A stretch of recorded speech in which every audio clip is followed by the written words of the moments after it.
हे परमेश्वर हे हृदयेश्वर आदि श्री हमें दिया। हे परमेश्वर हे हृदयेश्वर आदि श्री हमें दिया। पूर्ण ब्रह्म है परम पिता तूने बेटा दान दिया। पूर्ण ब्रह्म है परम पिता तूने बेटा दान दिया। उसके कीमती खून से तूने मुझको मोल लिया। उसके कीमती खून से मुझको तूने मोल लिया। पूर्ण ब्रह्म है परम पिता तेरा शुक्रिया। पूर्ण ब्रह्म है परम पिता तेरा शुक्रिया। तेरा शुक्रिया। तेरा शुक्रिया। तेरा शुक्रिया। तेरा शुक्रिया।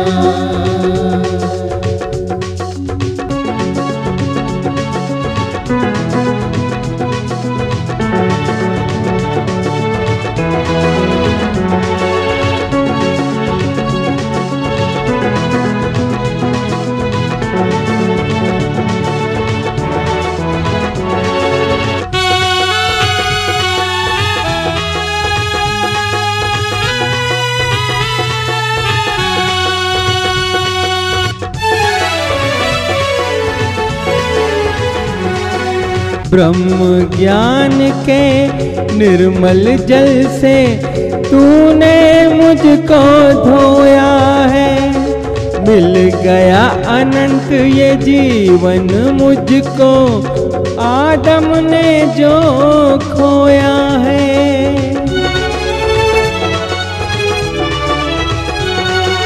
ब्रह्म ज्ञान के निर्मल जल से तूने मुझको धोया है। मिल गया अनंत ये जीवन मुझको आदम ने जो खोया है। टूट गया था नाता तूने फिर से जोड़ लिया। पूर्ण ब्रह्म है परम पिता तूने बेटा दान दिया। पूर्ण ब्रह्म है परम पिता तेरा शुक्रिया। तेरा शुक्रिया। तेरा शुक्रिया। तेरा शुक्रिया। तेरा शुक्रिया।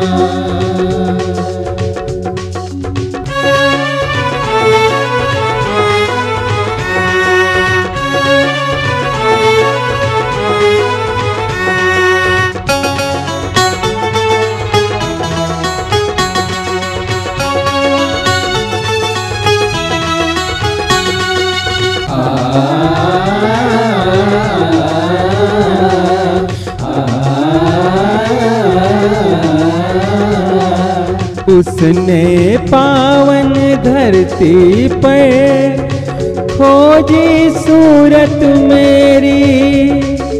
आँखों में बसाया मुझको चाहत है प्रभु तेरी।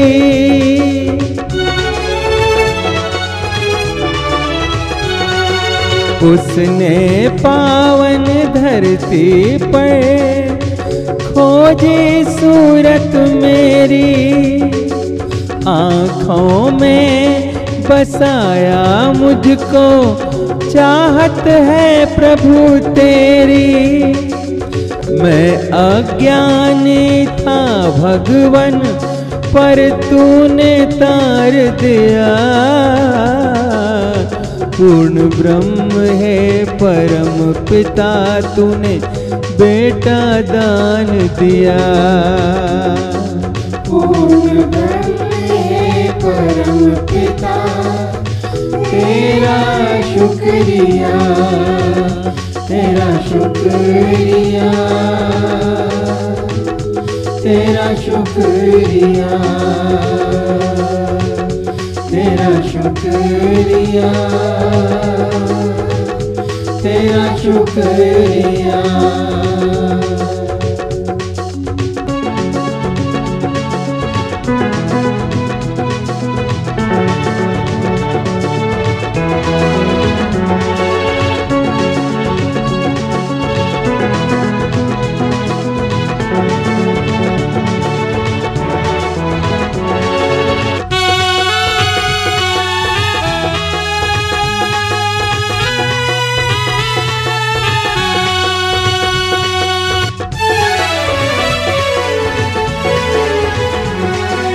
मैं तेरे बाग का पौधा हूँ, तू इस बगिया का माली। समझ न पाऊँ तुझको और मैं तेरी प्रेम कहानी।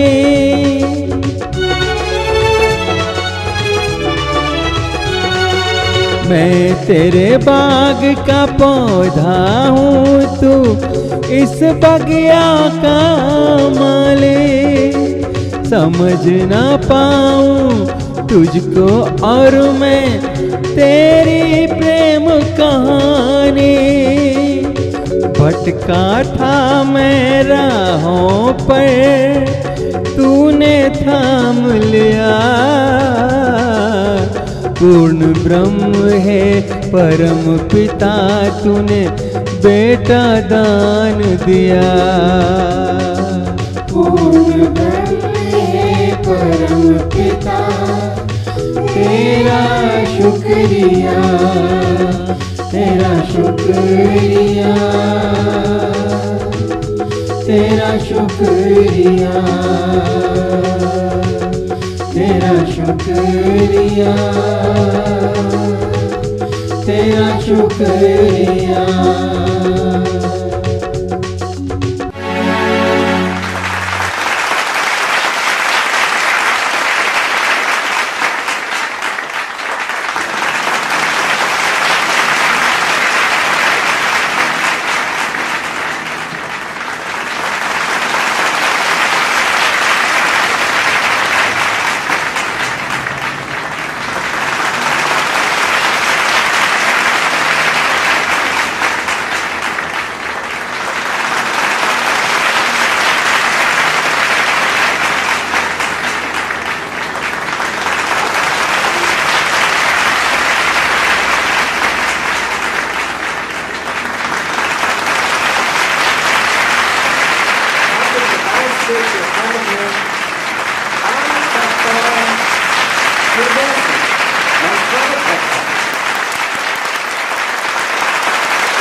संसार में भटके हुए लोगों, मैं ईश्वर पुत्र आदि श्री अरुण अद्भुत एवं भव्य प्रकाश का त्योहार मनाने से पहले आपको सावधान करना चाहता हूं कि अब सब कुछ खत्म, अब सब कुछ खत्म। दुनिया में एक सरकार होने वाली है जो अभी नहीं होना चाहिए था। अब भगवान कल्कि को शीघ्र ही प्रकट होकर वो काम करना होगा जो जून 2023 में करना था। 1,44,000 लोगों का नाम जीवन की पुस्तक में लिखा जाना था, जिसको महिमा में ले जाना है। अब उसकी संख्या बहुत जल्द ही पूरा करना पड़ेगा। शायद आपका नाम जीवन की पुस्तक में लिखा हुआ नहीं है, इसीलिए आप अपने मनमानी तरीके से जी लो, ताकि आग की झील में गिरने के लिए आपको कोई मेहनत नहीं करना पड़े। इस समय आप पाप करते हो तो करते रहो, और जो पवित्र है वह पवित्र बना रहे। अब समय खत्म होने वाला है। धर्मशास्त्र प्रकाशित वाक्य अध्याय 22 का श्लोक 10 और 11 की बातों को मुझसे कहा गया। जो बात ईश्वर ने यूहन्ना से कहा था कि इस पुस्तक की भविष्यवाणी की बातों को बंद मत कर। क्यों? क्योंकि समय निकट है। जो अन्याय करता है वह अन्याय ही करता रहे, जो मलिन है वह मलिन ही बना रहे, जो धर्मी है वह धर्मी ही बना रहे, और जो पवित्र है वह पवित्र ही बना रहे। क्यों? क्योंकि समय कम है। अब जो मोदी जी कर रहे हैं उनके बातों से तो ऐसा लगता है कि अब समय पूरा हो चुका है। तो सुनिए कि मोदी जी क्या करते हैं। सेकेंड वर्ल्ड वॉर के बाद पोस्ट वर्ल्ड वॉर इस दुनिया का एक नया न्यू वर्ल्ड ऑर्डर नजर आ रहा है। कोरोना भी एक पोस्ट वर्ल्ड ऑर्डर नजर आ रहा है। पोस्ट कोरोना के बाद दुनिया में एक नया संबंध का शेप लेगा, अर्थात एक नया संबंधों का आकार लेगा। लेकिन आज पोस्ट कोरोना जो नया वर्ल्ड ऑर्डर तैयार है वह होना ही है। वह किस रूप का होगा, कैसा होगा और कौन इसको इनिशिएट करेगा, अर्थात इसको कौन प्रारंभ करेगा, वह तो वक्त बताएगा।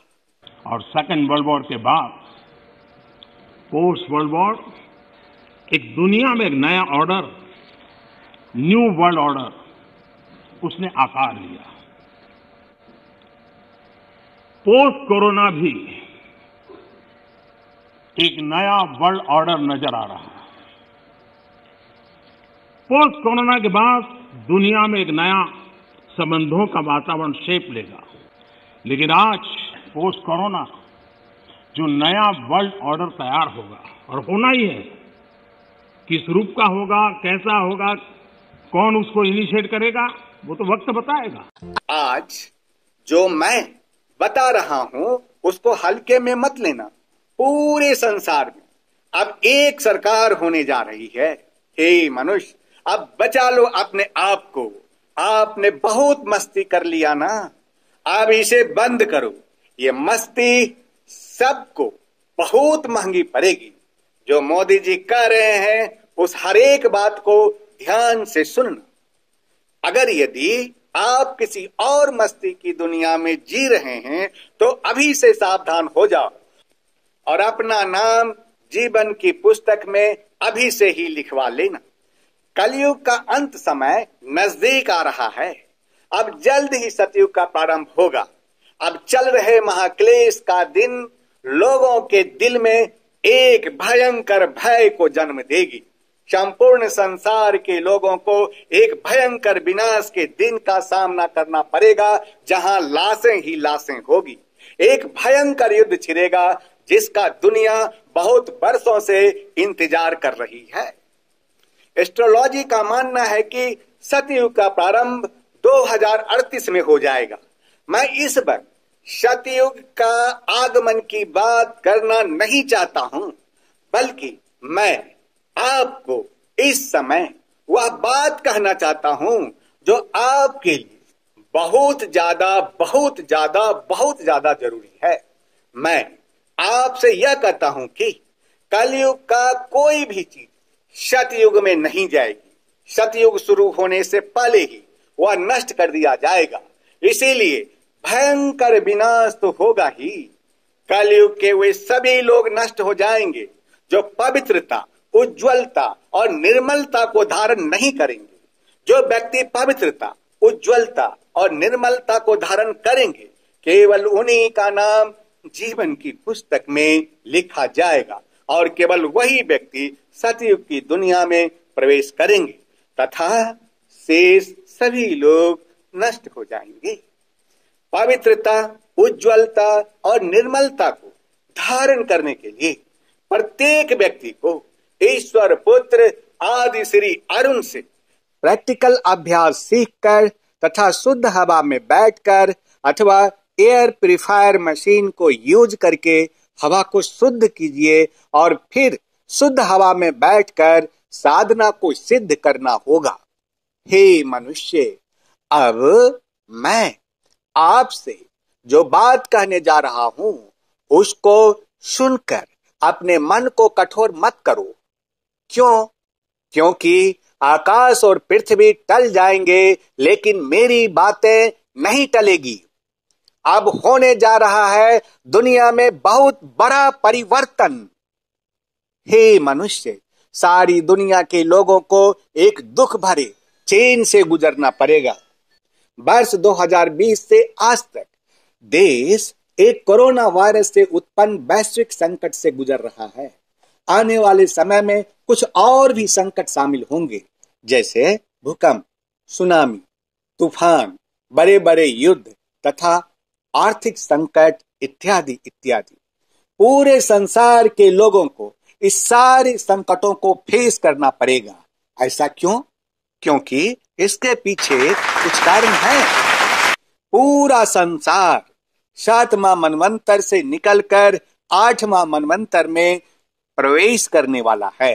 पूरा संसार कलयुग से निकलकर सतयुग में प्रवेश करने वाला है। संसार के लोग इस युग का परित्याग करके एक नए युग में प्रवेश करने पर हैं। तो इस दोनों युग के संधि काल में पूरे संसार के मनुष्य को एक उथल पुथल के दौर से गुजरना पड़ेगा, एक महापरिवर्तन के दौर से गुजरना पड़ेगा। इस दौरान बहुत सारे चीजों का नाश भी होगा और बहुत सारे चीजों का निर्माण भी होगा। क्यों? क्योंकि कलयुग का कोई भी चीज सतयुग में प्रवेश नहीं करेगी। यही कारण है कि पूरी दुनिया को एक विध्वंसक परिणाम से गुजरना पड़ेगा। जब एक मनुष्य दूसरे मनुष्य के लिए खतरा बन चुका है तो उसको मारने के लिए किसी और दूसरे विनाशकारी घटना को घटित होने की क्या आवश्यकता है? बहुत सारे लोग तो ऐसे ही मर जाएंगे, जो शेष बचेंगे वो बदल जाएंगे। जब तक एक मनुष्य दूसरे मनुष्य का रक्षक नहीं बनेंगे तब तक विनाश का यह तांडव नृत्य नहीं रुकेगा। हे मनुष्य, जरा सोचो कि अगर मनुष्य को मनुष्य से खौफ रहेगा तो उसको जीने से क्या फायदा? जब ऐसा सोच मनुष्य के मन में आएगा तब यही सोच सारे मनुष्य को अपने सोच को बदलने के लिए मजबूर कर देगा। लेकिन जब तक मनुष्य के अंदर ऐसा सोच उत्पन्न होगा तब तक बहुत सारे लोग मर चुके होंगे और कई देशों की जनसंख्या शून्य हो चुकी होगी।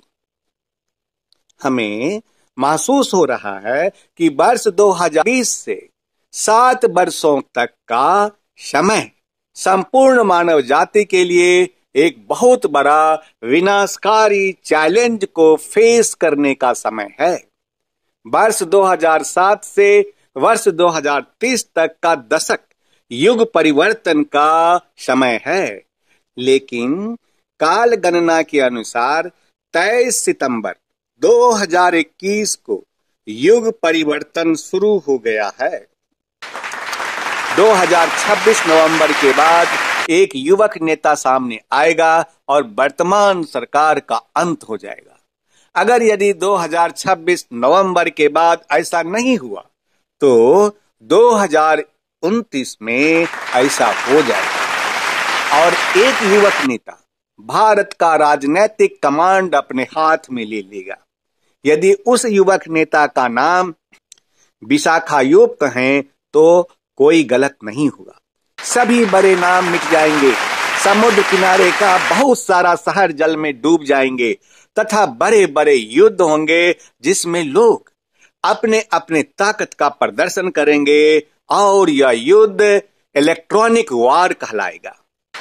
2020 में आपने देखा कि कोरोना वायरस की वजह से पूरी दुनिया की इकोनॉमी गति रुक गई थी और इसका परिणाम पूरी दुनिया के लोगों को भुगतना पड़ा था। लोगों के सामने एक विषम परिस्थिति का निर्माण हुआ जो सबके जीवन को प्रभावित कर दिया। वर्ष 2021 को देखें तो आपको पता चलेगा कि कोरोना वायरस का दूसरी लहर तथा युद्ध का विध्वंसक खेल कितना दर्दनाक तथा कितना भयावह था। इन दोनों ने पूरे विश्व को एक नए रास्ते पर चलने के लिए बाध्य कर दिया। अब जो घटना घटेगी उसके चलते पूरे विश्व में एक बहुत बड़ा निर्णय लिया जाएगा। वह घटना एक बहुत बड़ा विध्वंसक घटना होगी जिससे एक बड़ा परिवर्तन भी होगा। पुरानी विचारधारा टूटेगी, तभी नई विचारधारा जन्म लेगी और नए जगत का निर्माण होगा। उस दिन पूरी दुनिया एक नए रास्ते पर होगी। यह परिवर्तन हो के रहेगा। क्यों? क्योंकि यह ईश्वर की ओर से होगा। आप इसका गवाह होंगे। जो घटना घट रही है उसको घटने दीजिए और आप ईश्वर के साथ रहिए। आप बहुत खुशनसीब हैं कि इस युग परिवर्तन को आप अपनी आंखों से देखेंगे। आज पूरे विश्व में अलग अलग तरह से चर्चाएं हो रही है one world nation and one world order की। यह दुनिया एक विश्व के रूप में आगे बढ़ने वाली है, यानी कि सारे देश मिलकर एक राष्ट्र बन जाएंगे। इस पूरी दुनिया में किसी एक धर्म की स्थापना होगी। आज पूरे संसार में एक राष्ट्र, एक कानून, एक धर्म हो, ऐसे कंसेप्ट को लेकर एक बहुत बड़ी प्लानिंग हो रही है और यह दुनिया उसके तरफ आगे बढ़ रही है। यह घटना या यह कंसेप्ट कोई नया कंसेप्ट नहीं है। मैं ईश्वर पुत्र आदि श्री अरुण 32 वर्ष पहले एक जाति, एक धर्म, एक राष्ट्र, एक झंडा और केवल एक भगवान का कंसेप्ट दिया था और यह स्लोगन के रूप में तब से लेकर आज तक प्रयोग में लाया जा रहा है। यदि आप रामायण में विश्वास रखते हैं तो यह जान लीजिए कि रावण युद्ध के बाद भगवान श्री राम ने पूरे आर्यावर्त के अंदर अपने साम्राज्य को कायम करने के लिए एक अश्वमेध यज्ञ का आयोजन किया था।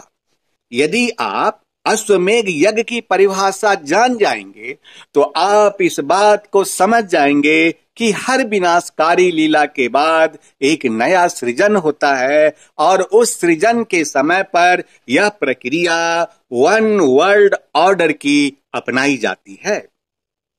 यहाँ पर भगवान श्री राम ने भी उस समय अश्वमेध यज्ञ का आयोजन किया था और अश्वमेध यज्ञ का अर्थ होता है कि जो वर्तमान के अंदर सबसे शक्तिशाली राजा है, जिसका विचारधारा आने वाले समय के अंदर पूरे विश्व को एक नया रूप दे सकती है, ऐसे विचारधारा को पूरा संसार माने, इसीलिए अश्वमेध यज्ञ किया जाता था।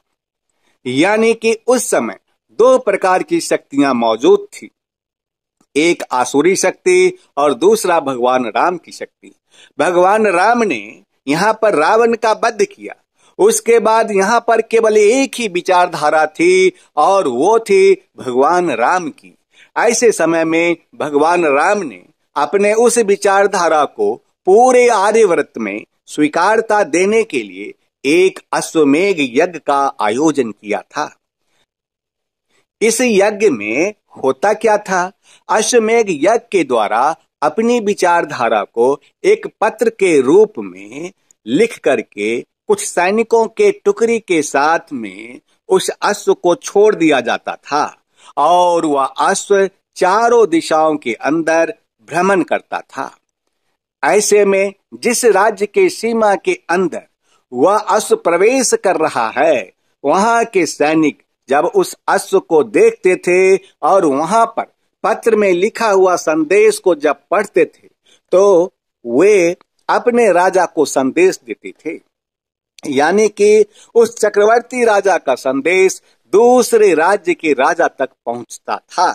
यहाँ पर उस राज्य के राजा को अपना राज्य सौंपना नहीं होता था, बल्कि उस चक्रवर्ती राजा का विचारधारा को स्वीकारता देनी पड़ती थी कि हाँ, यह विचारधारा आने वाले समय में इस संसार को एक नया सृजन दे सकती है। और वो राजा वहां पर अपनी स्वीकृति देते थे, यानी कि राज्य उनका रहता था, लेकिन विचारधारा पूरे संसार में चलती थी।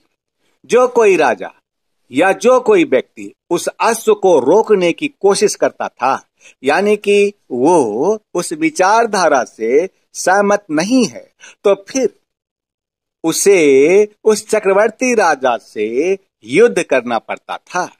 और इस युद्ध को हारने पर उसे उस विचारधारा को मजबूर होकर स्वीकारता देनी पड़ती थी।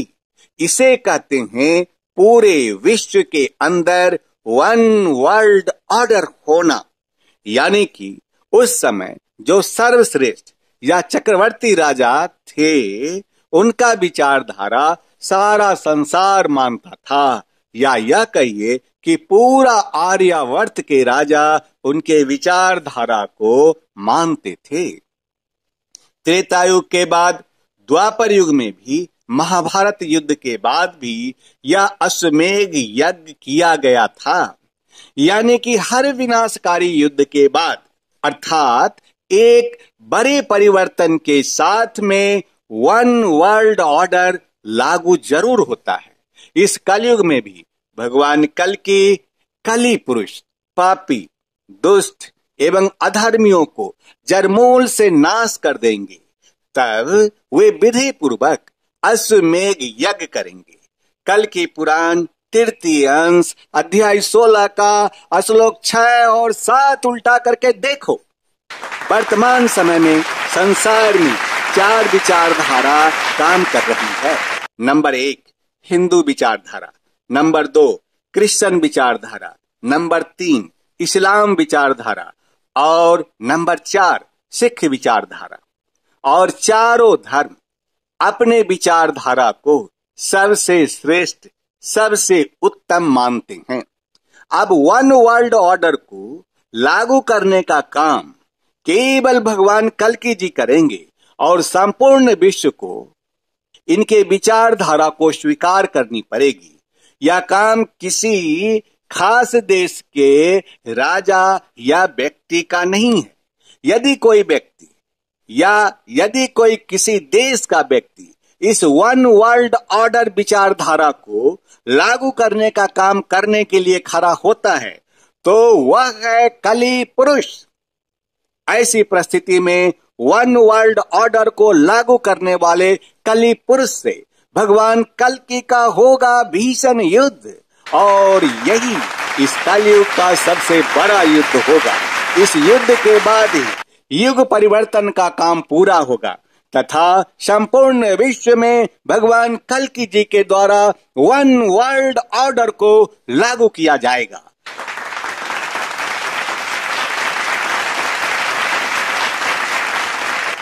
तभी लोग कलयुग से सतयुग की दुनिया में प्रवेश करेंगे।